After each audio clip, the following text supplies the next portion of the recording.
Ni shabiki wa timu gani wewe? Mimi ni shabiki wa Yanga African. Kwanza pole au nikupe hongera? Yaani kwanza kwa hongera ndio sahihi, lakini kwa pole pale bado hujafika bado huko. Kakuleta yenu imeshazima au bado inawaka? Hatuitumii kwa sababu bado hesabu zipo. Hesabu unaona ya Simba ndio imeshazima, lakini ya Yanga bado ipo, tunafanya kazi. Nafasi ya kuvuka unaiona kweli ipo? Nafasi kubwa kabisa. Navukaje na wakati mpo nafasi ya 3 na mkiwa na pointi 5?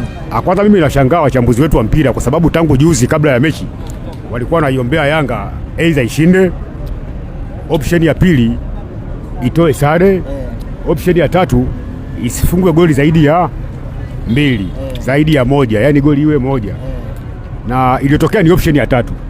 Sasa tunashangaa sasa hivi washabiki wenzetu wa Simba na baadhi ya wachambuzi wanakuwa wanalalamika Yanga amefungwa goli 1. Wanalalamika kwa sababu wanaona nafasi ya Farabat kufungwa na Ahli ngumu, lakini nafasi ya kumfunga Yanga ya kushinda goli 3 nyumbani ni ngumu. Wewe unaiona ipo? Nafasi ipo kwa sababu unapokwenda kwenye mpira hauendi kwa ajili ya kutoa goli 3. Ila namna unaposhambulia unatoa la kwanza, unatoa la pili na kuja 3 hatimaye 5. Lakini Yanga hii tofauti na Yanga nyingine ambayo ya miaka nyuma iliyopita ambayo tunaona kabisa nafasi ya kushinda goli 3 itakuwa ni ngumu. Hapana, yaani kwa performance ya Yanga napoiona kwenye mechi za nyumbani wanacheza vizuri sana. Ila kocha bado hajawa na mbinu ya kucheza mechi za ugenini. Lakini kuhusu nyumbani timu yoyote ile ikija hapa inapata wakati mgumu sana. Lakini kwa mfano ukiangalia mechi ya FAR Rabat na Yanga, mechi ya kwanza ni mechi ambayo sisi tulipokuwa nyumbani tulicheza game nzuri sana kwa sababu tuliwashambulia sana. Ile nafasi tuliofunga ni 1. Ukiangalia mechi ya ugenini ya jana ni kama vile wale jamaa pia nao walipotea, ila sema mpango wa kocha ndio umetuangusha. Kwamba ni mpango wa kwenda ku defense. Na wachezaji wa Yanga ukiangalia tuna lugha yetu sisi ambayo tunazungumzia kwamba mwendo kasi. Ni wachezaji wa mwendo kasi ambao hawajazoea zaidi ku defense. Ni wachezaji ambao wanakimbia, ukiangalia Max Zengeli anakimbia, ukiangalia Pacome anakimbia, Damaro ni mtu ambaye anapushi mipira inaenda mbele kushambulia. Ukiangalia ya Okwasi ni mtu ambaye anashambulia, ni beki lakini ni mtu ambaye anashambulia. Ukiangalia Israeli Mwenda ni mtu ambaye ni beki lakini anashambulia. Ukimwangalia Shabalala ni beki lakini anashambulia. Lakini sasa kwa mpango wa kocha uwatoe watu kwenye kushambulia, uwaweke kwenye kudefense. Ni kwamba unawafundisha kitu kipi ambacho hawajawahi kupitia kwenye maisha ya mpira ya Yanga African. Unaona nafasi ya Al Ahly kumfunga FAR Rabat ipo? Yaani kule FAR Rabat kwa sababu ile Yanga mvuke mnategemea FAR Rabat afungwe na Al Ahly wakati huo Al Ahly akiwa nyumbani. Kwa jinsi ninavyojua Al Ahly hawezi kutoa draw na wale jamaa. Kwa sababu kwanza ile ni timu ambayo ukiangalia ni sawa wanaizungumza kwamba ni kubwa, lakini ukiangalia kwenye performance ya FAR Rabat iko chini sana. Kiasi kwamba kufunga Al Ahly kule kwake ni ngumu sana. Kwa timu kama hizi za kawaida kufunga Al Ahly haiwezekani. Unazungumziaje? Kwanza natamani kujua nini hasa sababu ya baadhi ya wachezaji wa Yanga kusajiliwa lakini moja kwa moja kuingia kwenye kikosi cha mwalimu? Kwanza wachezaji ni wakubwa. Hakuna mchezaji ambaye amesajiliwa akafanyiwa sio tunaita zile trial, sawa? Yaani majaribio sio nini, hakuna. Ni wachezaji ambao ni wakubwa. Kwa hiyo kila mmoja anakuwa na nafasi ya kucheza. Hakuna mchezaji mdogo pale. Pale mchezaji mdogo labda anachukuliwa sijui hata ni upi kwa sababu mpaka yule wa mwisho kabisa ambaye ni Kibwana Shomari. Sawa. Naye pia ni mchezaji ambaye ni mzuri. Na ambao mmeachana nao shida ilikuwa nini hasa? Shida unajua Yanga ni kama jinsi ambavyo watu walipozoea maji labda maji ya Kilimanjaro, watu walipozoea soda ya Fanta, soda ya Coca. Kwa hiyo Yanga ina test yake ambayo watu wameshaizoea.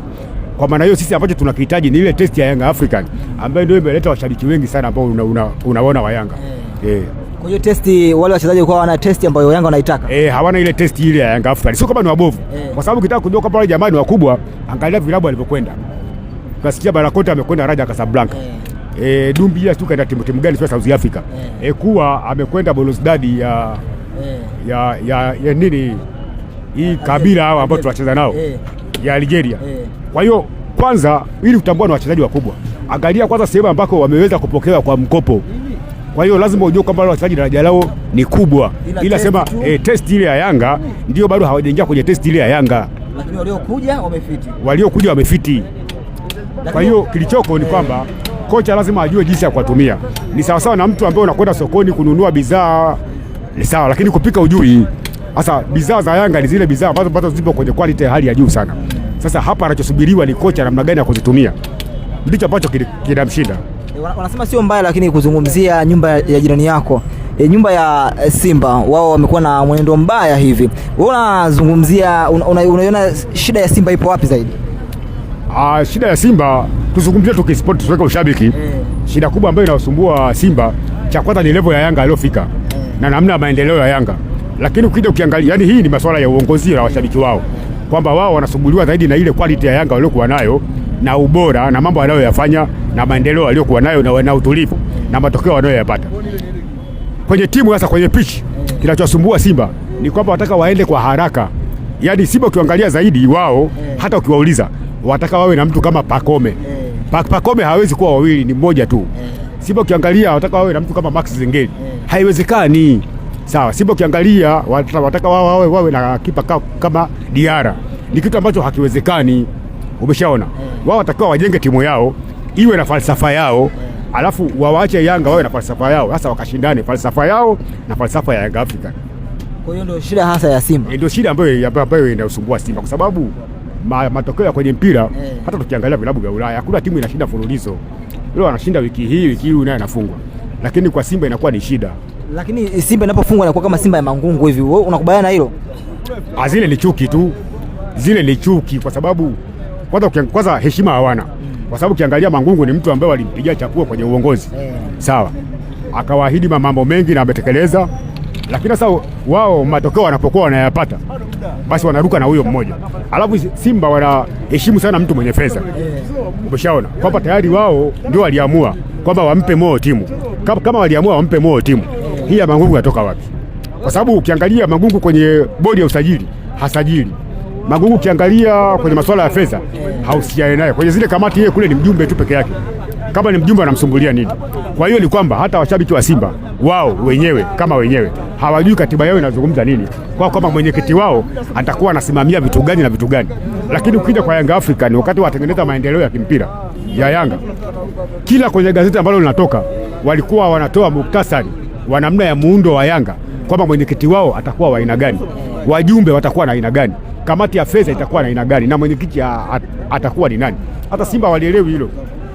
Umeshaona, kila kitu wanachokiangalia wao ni kigeni, kwa sababu kila kitu ambacho kinaongozwa na Mangungu kinaongozwa kwenye katiba, kwamba anaingia kwenye vikao vya fedha vile, kule yeye ni mjumbe, si mwenyekiti. Akienda kwenye masuala ya usajili anakwenda kule kama mjumbe. Umeshaona, sasa wao wanacholalamikia ni nani? Wao watakuwa walalamike na huyu ambaye walimpa timu kwamba rais wa milele, ndio walalamike naye. Alafu ukiangalia zaidi pale muundo wa Yanga, ukiangalia JSM haipo kwenye klabu ndani, yeye anabaki nje kuletewa tu bana, sisi tunahitaji kiasi fulani tukasajili. Ukiangalia wao Simba kabisa, mtoa fedha naye tena walimpa uongozi. Sasa hicho ndio kitu ambacho kinawatesa.